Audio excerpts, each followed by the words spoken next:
too, right? Yeah, the slides are looking good on my end. Okay, cool. Yeah, so this presentation is on using SIP data to discover potential security implications. And specifically in my case, it had a lot to do with Germany, which I thought was interesting. Being that we're in the US and they're a NATO ally and things of that nature, I just thought from the geopolitical landscape, where they're situated in the world, it's just interesting what the data showed that I was able to find. And yeah, I'm just kind of going to go over my project. This was from my capstone engineering project at Auburn University, but I'll get more into that. So yeah, here's kind of what we're going to talk about table of contents wise. I'll kind of give a little background about myself because I'm probably one of the lesser experienced speakers here from what I read from other people's bios and what I've seen. Everybody has had really cool presentations, and I think hopefully mine's up to par with some of them.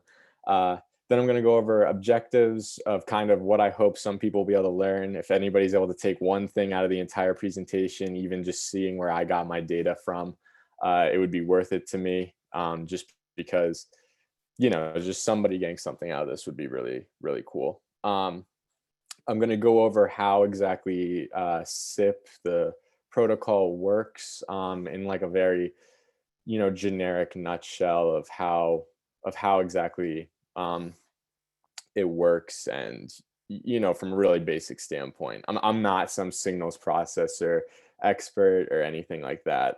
So if anybody has anything else to add during it that I might be explaining incorrectly, that would also be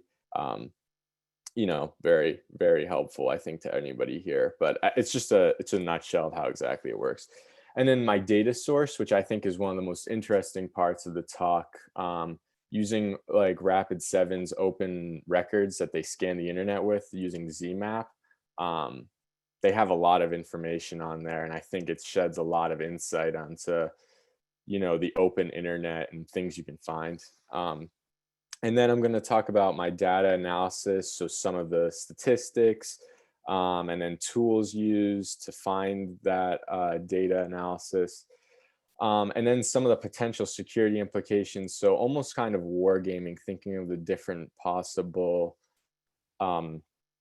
risks associated with having an abundant use of the same, FRITZ OS in Germany, and all these different residential neighborhoods and how people communicate.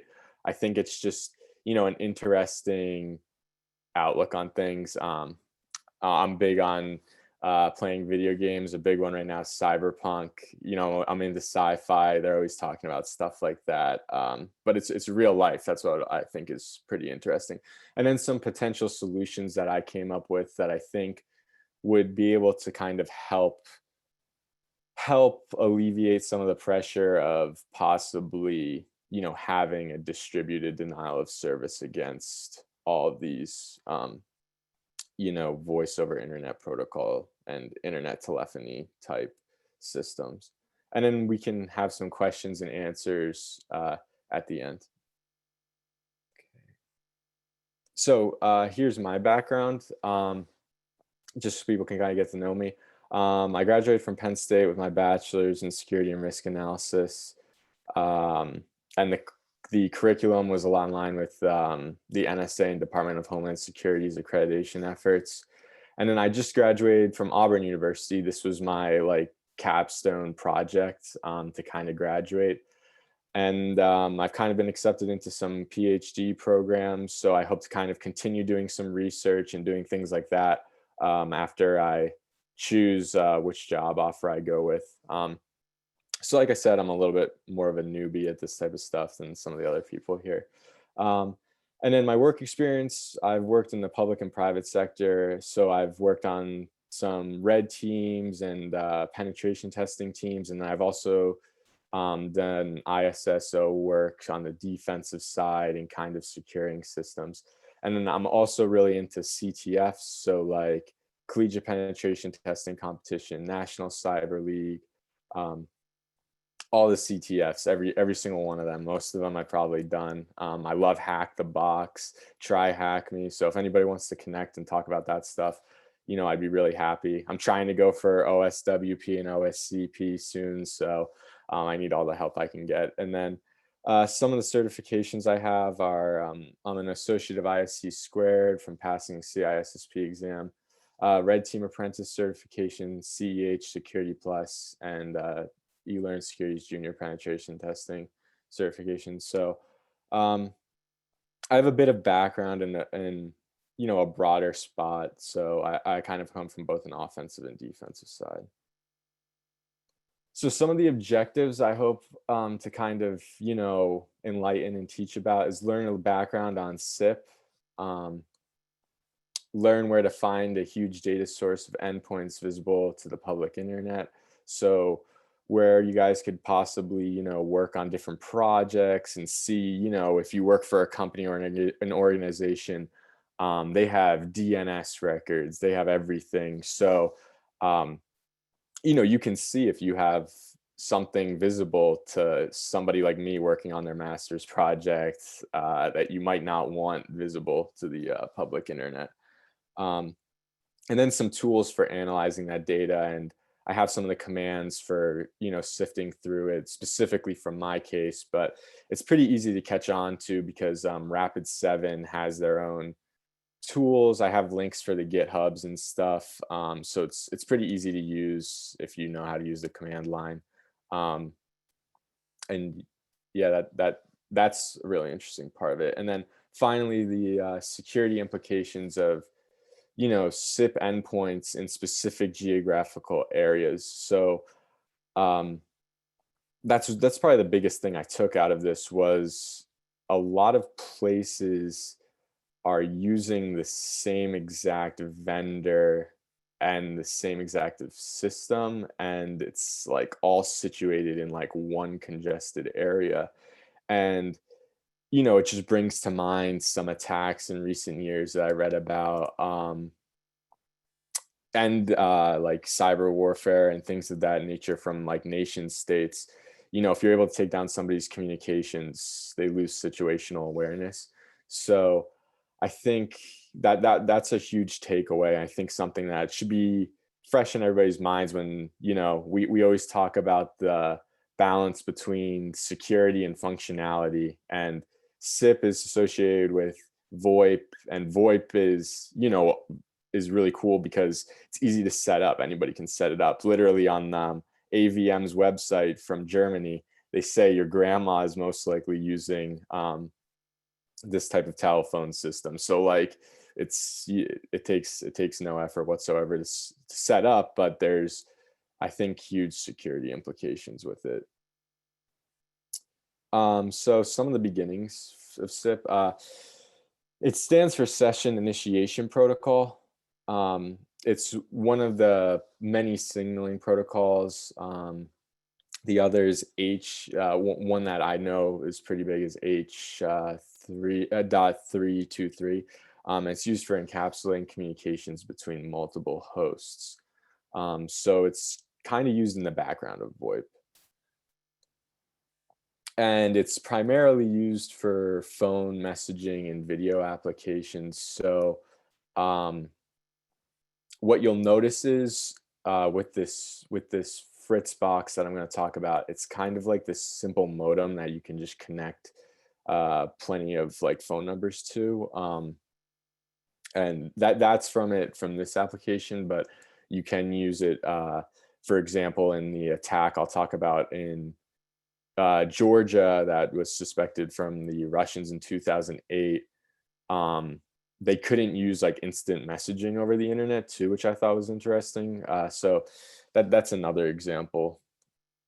And that's just the RFC number for anybody who wants to kind of learn more about it. They kind of have all the standardization stuff, and it has it goes into really gruesome technical detail.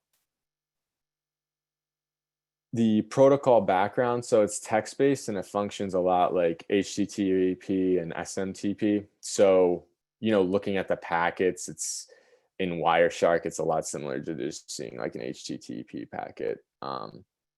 and it utilizes ports 5060 and 5061, which are, different. Those are a bit higher numbers, something most people aren't used to. I know on like most of the exams for my certifications, like that didn't really pop up too much. So I didn't really know much about it before this project. And then 5061 is typically used for security purposes. Um, so you have like that you can use TLS. It's like integrated into SIP, so that's how you can encrypt your traffic and make sure it's relatively secure.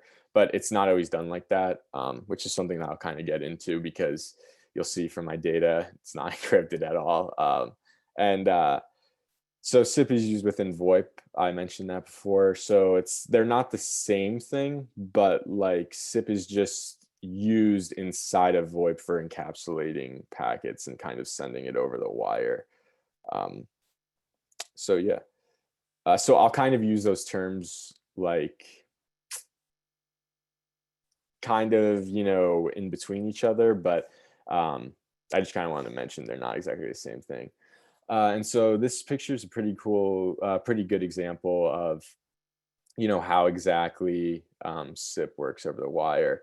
And I called it a handshake because it kind of reminded me of TCP, but I guess it's not exactly like um, the same exact thing as that. But it uses an invitation, and that's done over the session data protocol. And then the parameters are kind of sent to each other after it's acknowledged, and then the data is actually transferred through real-time protocol. So that's like the simple concept, and then I'll show you kind of what it looks like, what you can see in the JSON data from Rapid7, and that'll kind of make it a little bit more obvious of what exactly it is. So for anybody who doesn't know, what is a user agent?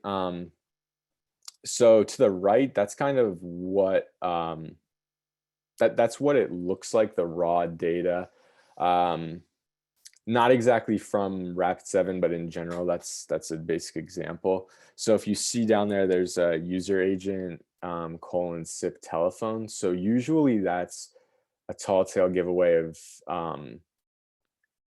what exactly is running on that on that endpoint. And the endpoint will usually have, and I can show the Excel spreadsheet I have of where all my data is sorted, but it'll have like the exact like model number of what the person's using. So it'll basically say like what SIP, what type of telephone they're using, which I thought was interesting because um, if somebody's able to figure out who's using what all over the place, then it's a lot easier to kind of send an exploit that'll affect all of them at once. Um, when it gives like exact hardware numbers, exact firmware numbers, it can go into pretty, detailed messages. And so the user agent kind of just symbolizes the network endpoint, and it sends or receives calls because it's a signaling protocol. And it's used as both a server and a client. And like I said, it has device specific configs. So a threat actor can kind of use that to their advantage when figuring out, you know, if you're able to figure out where in a geographical area everybody has the same thing, it's a lot easier to know who to target in that aspect. And so here are some of the basics SIP security concerns. Doesn't require any security to function in the first place. So using that whole TLS thing I was talking about at the beginning is completely optional. And you don't need to use that. Most things don't come set up with that. So it's vulnerable to some of the CVEs I saw were man in the middle attacks, eavesdropping, so information disclosure, and denial of service attacks, which I think is probably the biggest concern for all of them. Um, and from my data, it was primarily from port 5060. And then most of the devices are plug and play. So as AVM mentions, anybody can kind of use it. So my original project idea for this, for my master's, was kind of, I was working with a few different people. I was working with my advisors from Auburn University, so Dr. FRITZ and Jason Cuneo. He's involved a lot in previous years with Besides Huntsville. Um, and industry leaders. So HD Moore from he used to be with Rapid7. He helped make Metasploit. He actually kind of introduced me to the whole project idea and helped me with figuring out something to talk about because I really wanted to speak at a conference. So um, he was really instrumental in helping me out. But it started off as analyzing the data from Project Sonar and convert the raw data from SIP replies to human readable data. So, taking the JSONs and then, um, exfiltrating the user agent so that that specific configuration of that endpoint, and then having a source address with it, and then developing new fingerprints for a network scanner they're developing. And so I did find some fingerprints and figure out like using regular expressions and things of that nature.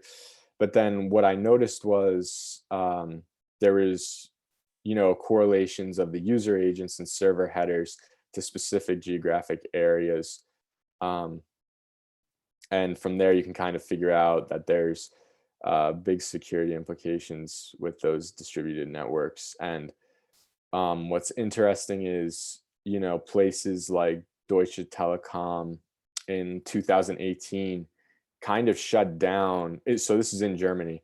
They shut down all of their like analog systems for landlines, and uh, they primarily use internet telephony now. So like they don't really even source out like your old style landlines, which I thought was interesting. And so that kind of that shows why Germany itself kind of correlates with having that much of the data. Um, so this will go into Project Sonar from Rapid7. If you've never heard of it, I think it's something that you should really look up. Specifically, if you want to learn more about your organization and their network fingerprint, I guess, of or network footprint of, what you have open. So they have DNS records, and then they also have TCP and UDP scans of the entire internet. So there's over 46 terabytes of data on this.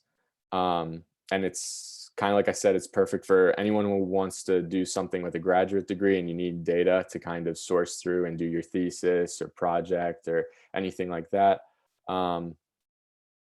And then, or if you want to do a side project, there's just a lot of data to choose from, and some interesting ports and protocols, for example, like using SIP, and there's not as much research done on it. And it's constantly updated. So I saw yesterday they updated it with their DNS records. So you can, like I said, you can kind of see if you have like a SharePoint login that's not supposed to be up public to the internet, which I think is really cool, and it's simple to use and extract data from. And then that's the exact data source I used, um, which is just a UDP SIP GZ file.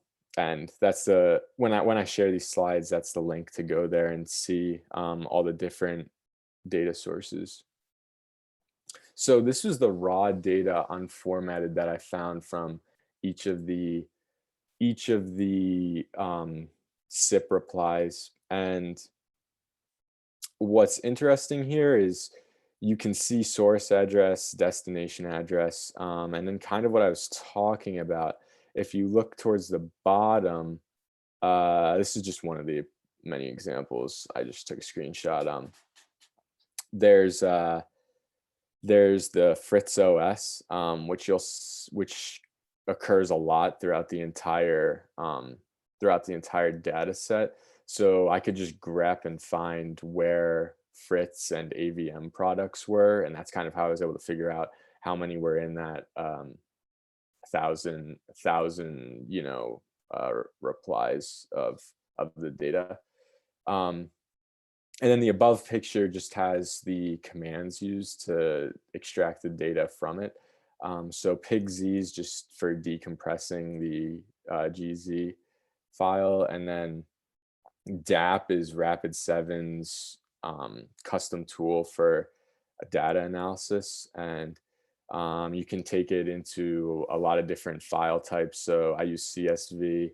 Um, I use CSV primarily, and then or you can use JSON, but it's just there's a lot more there's just a lot more options inside of it to choose from. So it's just a little bit more cluttered and harder to read. So yeah, that's kind of how it looks unformatted. Um, and then the tools utilized, like I said, were DAP, and they have a really good GitHub for explaining how to use it. And I'm sure you can probably use it for more than just those files from Project Sonar. So I think that's a really cool tool to look up if you're trying to sift through a lot of data, especially if it's um, you're working with CSVs and JSON files. And as it says there, they can use it for public scan data sets from like scans.io. So it can be used in a lot of different instances. And then pigz is just a simpler tool to decompress it all. And then towards the end, I need to sort the data. So just using bash commands that were, basic Linux commands, that was pretty necessary at towards the end of the project. So in the top right, that picture is kind of an example of what it looked like. Uh, so that one, just from like reading through the data, as a human being, we're always constantly looking for patterns. Pattern recognition is a huge thing in human beings. So that was something I noticed right away, was like all of these are just FRITZ OS. And you start doing some Googling, and this company is centered in Germany, and it's under AVM.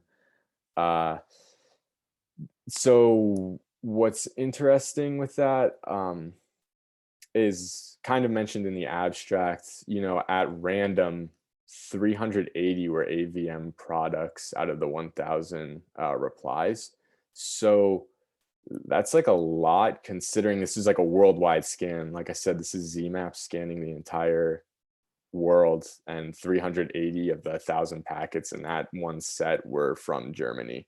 So, um, I just think that's like an alarming amount, especially because you start doing more research and see that they've switched primarily to internet telephony. Um, and it's primarily used in residential neighborhoods uh, for, simple communications and smart home devices. And I'm sure everybody's aware that that type of stuff is extremely insecure. So here's some of the implications that came up from with that data.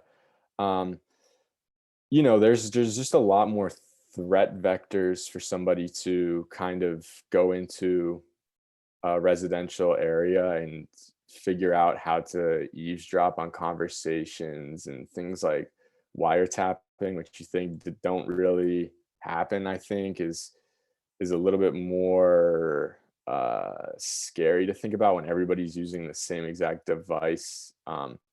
And it isn't as secure as something like your iPhone or something along those lines. Um, Especially when you see how many CVEs have come out recently for this specific product, which I guess in a way is good because they're finding a lot of issues, but it kind of just shows that they've had issues with security and bypassing protocols and information disclosure and things like that. So that's just one of the CVEs there. And yeah, I think it's for personal privacy for like the common person. I know that's already a big thing with all the different big tech companies and with social media and things like that. Um, if people, don't feel comfortable talking on the phone with other people because they think somebody could possibly be listening in on the conversation, I think that's a huge issue. from the residential setting standpoint. And then there's like commercial settings security implications, because I'm sure they're probably using it in enterprise networks as well there. And I know from places I've worked, VoIP's commonly used, which is good to a certain extent. But if they're using a product that isn't exactly secure from the beginning, I think there's a huge issue for multiple points of failure, and losing a lot of money, and possibly having their reputation tarnished, which can cause um, adverse effects in the stock market.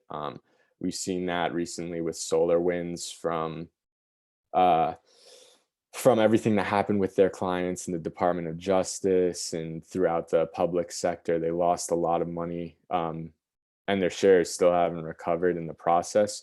So something I always think about with this would be, if somebody's gets compromised and DOSed, they could have their company kind of just go under in the process. So that's one scenario I think could be a huge issue. And then the others were, right now, I think, incorporating it with everything going on in the world from a healthcare standpoint. If the hospital system's using all these phones, uh, and this specific product, the entire system could go down, and you know makes communications in that type of environment much more difficult for people to kind of get the quality care they need, especially during a pandemic and things like that. Let alone that if it's in somewhere like an ICU or an emergency room. Hospitals primarily use phones to communicate from different floors to get doctors in the right spots, have people set up properly. So it would just cause a hindrance from that standpoint. And then finally, one last security implication I kind of thought of was, and this is the biggest one I kind of got out of the whole thing, was um, nation state attacks. They're using, with this data, you can see they're all using, that FRITZ OS, and even other replies of the SIP data kind of use the same vendor, device, hardware, firmware, and software, leaves the nation vulnerable to mass denial of services. So um, at this point, you're getting past like financial attacks towards specific companies, or people listening in on personal conversations. You're getting to more APT style stuff, um, and massive denial of service attacks. And I brought it up earlier, but I had a really good paper I read about from U.S. Army War College. I have it linked as a reference at the end from this, but they talked about when Russia utilized cyber warfare against Georgia, and some of the attacks against Estonia in 2007. And VoIP was primarily one of the biggest concerns, because the entire country couldn't communicate um, over the phone to each other, and instant messaging wasn't be able to be used. Something kind of unrelated, they weren't able to use Google Earth to uh, look at each other's potential geolocations and things like that. So the country as a whole was at a complete disadvantage when it came to situational awareness and being able to communicate to each other, which arguably plays a huge role in that type of situation. And obviously, in 2008, they kind of hurt from not being able to do that. Russia kind of controlled that entire section of warfare. And then they also went after other things like cell phone towers and things like that, so you couldn't communicate, using cell phones, or just being able to speak with, our quote unquote landlines. And being that they're not analog and using IP stuff, it's a lot easier to just take down all the communications for somebody.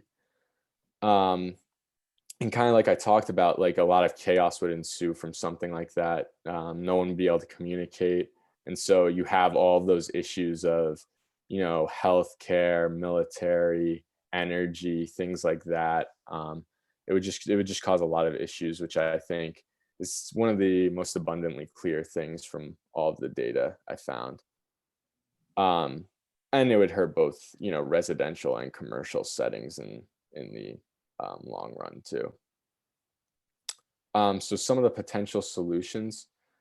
Sometimes, kind of like I said, the best defense is using attackers threat methodology. So assuming compromise with that type of stuff is something that I always noticed from pen testing and red teaming. Not a lot of times people assume that everything can be, can be exploited in that aspect.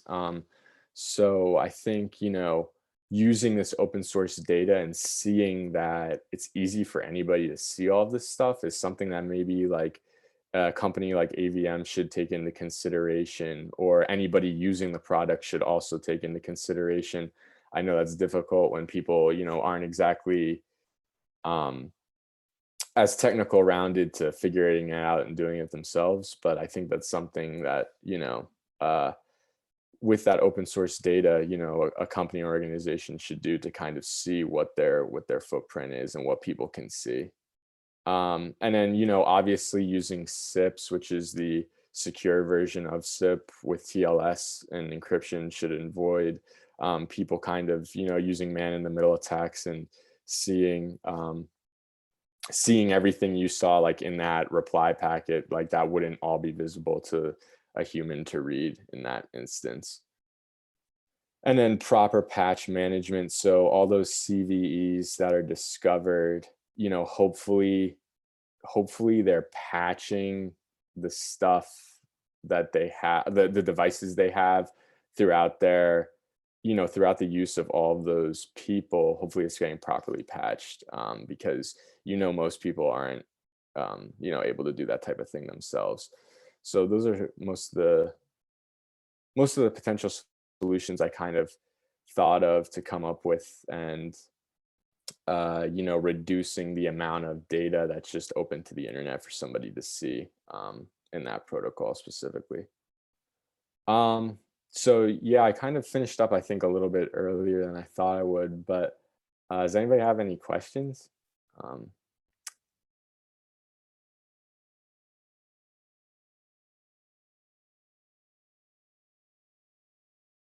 if not, you can also message me too, if you need any of the different data sources I had or things like that.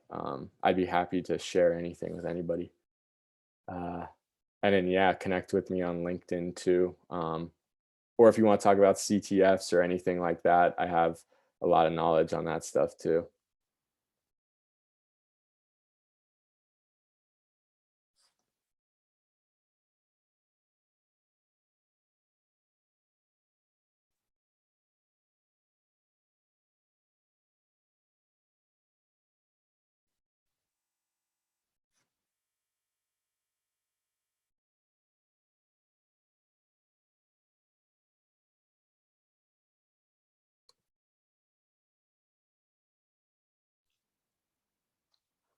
Hey, Luke, yeah, good job, man. I liked it. Oh yeah. I thought it was good. Okay. Did anybody else notice at the beginning when Luke was talking about his education? He said, "Oh yeah, I kind of got accepted into a PhD program and finished my master's." He said kinda so casually, like it's not a big deal. Just brushing it off the shoulders. No, I feel like a lot of other people here are probably a lot more experienced than me, Yeah. so I don't know. I'm like not trying to not trying to come off as like bragging or something. So I was just kind of. Although I did hear it, and I got a more humble idea from Yeah. it. That's what I thought too. It was Yeah, I don't know if it was, anybody it had. was it was just a little funny, man. Yeah, no, I know, yeah. It was recent too. It was just in the past few weeks, so I just wanted to mention that, just so Oh, dude, people congratulations, man. Dude, know that's awesome. know I the mean, if I were you, I'd brag about that as much as any time I get.